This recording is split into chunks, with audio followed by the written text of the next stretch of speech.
Hi guys, ನಮಸ್ತೆ. ಇವತ್ತು ಒಂದು ಮಾಹಿತಿ ಸ್ಟೂಡೆಂಟ್ಗೋಸ್ಕರ ಬಿಡಿ scholarship NSP scholarship 2025-26 online application ಬಿಟ್ಟಿದ್ದಾರೆ. ಅದಕ್ಕೆ ಡಾಕ್ಯುಮೆಂಟ್ ಏನು ಬೇಕು ಅಂದರೆ ಸ್ಟೂಡೆಂಟು ಆಧಾರ್ ಕಾರ್ಡು ಮತ್ತು ಇನ್ಕಮ್ ಕ್ಯಾಸ್ಟು, ಬಿಡಿ ವರ್ಕ್ ಕಾರ್ಡು ಮತ್ತು ಸ್ಯಾಟ್ಸ್ ನಂಬರು 1ನೇ ಕ್ಲಾಸಿಂದ 10ನೇ ಕ್ಲಾಸ್ವರೆಗೂ ಬಿಡಿ ಸ್ಕಾಲರ್ಶಿಪ್ಪು.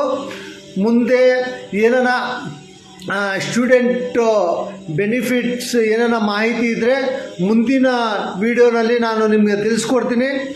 ನೀವು ನನಗೆ ಆಶೀರ್ವಾದ ಮಾಡಬೇಕು. ಶೇರ್, ಫಾಲೋ ಮಾಡಿ. Zaheer Vadralli YouTube channel. ನಮಸ್ತೆ.